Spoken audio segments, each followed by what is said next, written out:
आदरणीय राजमान कोकड़े जी, सह सचिव आदरणीय स्वामी विवेकानंद प्रतीति जी और यहाँ पर उपस्थित सभी अतिथिगण, सभी पदाधिकारीगण, सभी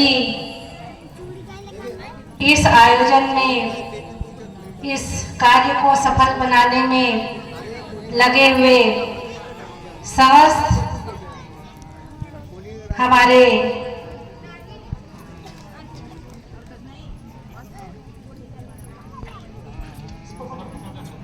सभी सगाजन और पदाधिकारीगण, आप सभी लोग परिचित हैं कि गोड़ी भाषा का हमारे जीवन में क्या मायने हैं। ये हमारी एक पहचान है और आज आचार्य मोतीराम कंगाली जी के जन्म दिवस जयंती 75वां हम सब लोग मनाने के लिए एकत्रित हैं। इन्होंने गोड़ी धर्म, संस्कृति, परंपरा को न केवल महाराष्ट्र बल्कि पूरे भारत में इन्होंने इसका प्रचार प्रसार और जानकारी देने के कार्य में पूरा जीवन समर्पित किए हैं।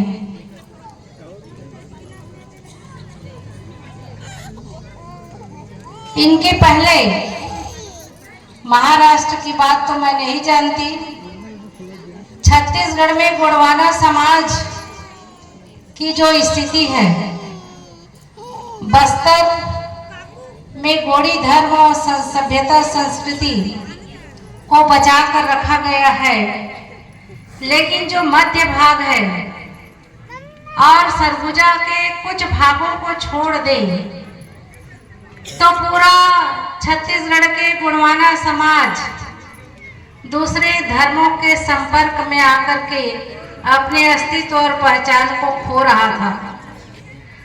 ऐसी स्थिति में हमारे आचार्य जी ने पूरे छत्तीसगढ़ में इनका प्रचार प्रसार, लोगों में जागरूकता, अपनी भाषा, अपनी परंपरा और अपनी जो इतिहास है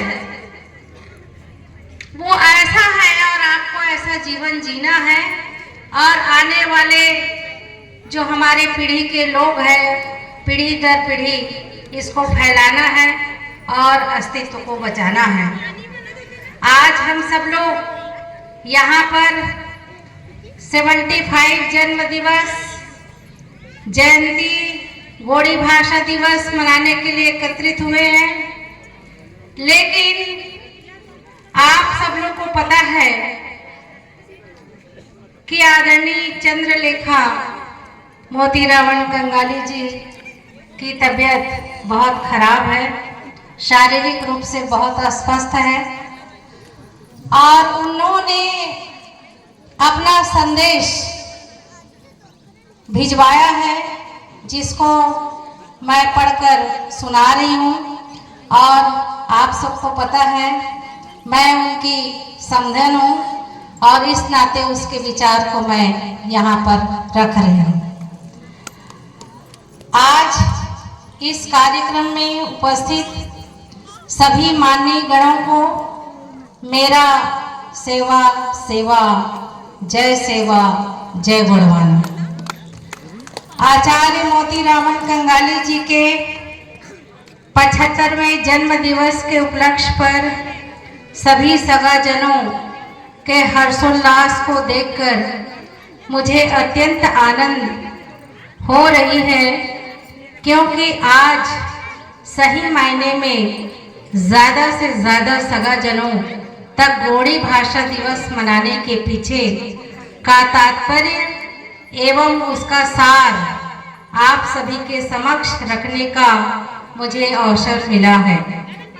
उसके लिए मैं पेंडगुड़ी समिति के सभी सदस्यों, आयोजकों एवं संगठनाओं का आभार प्रकट करती हूँ एवं आप सभी का अभिवादन करती हूँ।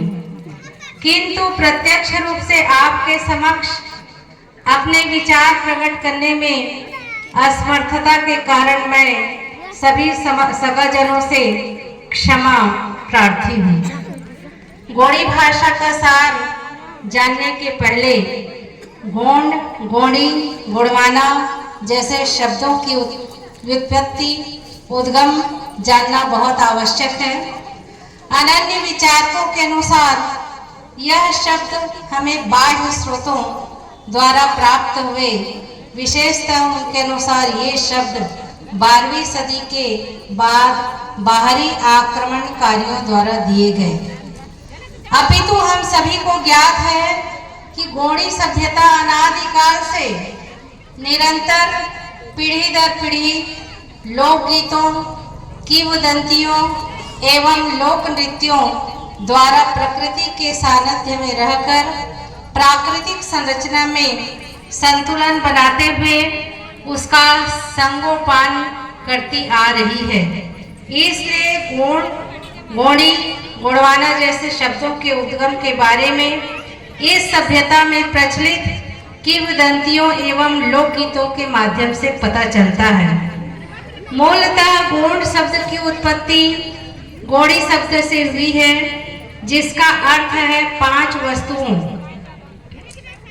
जल, वायु, अग्नि, आकाश, धरा का समूह अर्थात गंडा। गंडा से गंड एवं गंड शब्द से गोंदोला की उत्पत्ति हुई। समुदाय, जमात, ट्राइब, कबीला आदि शब्दों का प्रयोग गोंदोला शब्द के लिए प्रयुक्त किया गया। गोंदोला की स्थापना का मूल उद्देश्य कोया वंशियों के गुण, मूल्यों, जीवन कौशल, रीति रिवाजों का ज्ञान, समाज, प्रकृति के प्रति उनके कर्तव्य, उत्तरदायित्व आदि को प्रशिक्षण गोंडोल द्वारा कोया वंशियों की आने वाली पीढ़ी में हस्तांतरित करना तथा उन्हें जीवन के प्रति सक्षम व सुदृढ़ बनाना है। गोंड या गोंडवाना की प्राचीनता किसी एक कालखंड में व्यक्त करना तर्क संगत नहीं है, क्योंकि यह व्यवस्था अनादिकाल से चली आ रही है। यह एक प्राचीनतम व्यवस्था है।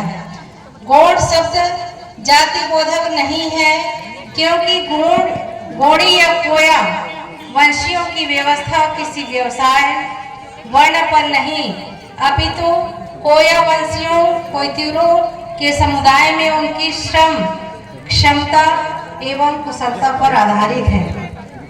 गोंड एक समुदाय है जिसमें सभी कोया वंशीय कोयतिरों का समावेश होता है। गोंडी भाषा में कोया या कोयतुर शब्दों का भी रोचक विश्लेषण है। गोंडी भाषा के अनुसार कोयतुर यह संयुक्त शब्द 2 शब्दों कोया मतलब कोख, नतुर मतलब खून से मिलकर बना है, जिसका अर्थ है आदि शक्तिदायी की कोख से जन्म लेने वाले अथवा आदि शक्ति के वंशज कोया का पर्यायवाची शब्द है।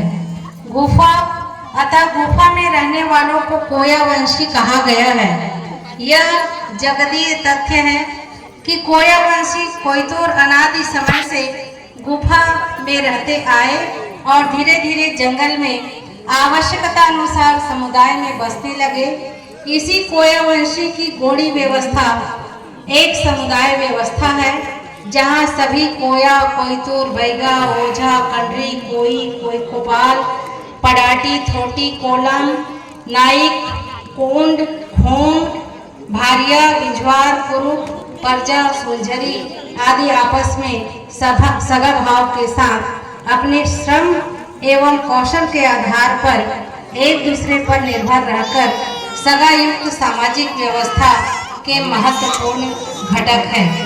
यह व्यवस्था कोया वंशियों, कोयतुरों की जीवन प्रणाली एवं एक सभ्यता है जो विशेष सामुदायिक मूल्यों से परिपूर्ण है और एक विशेष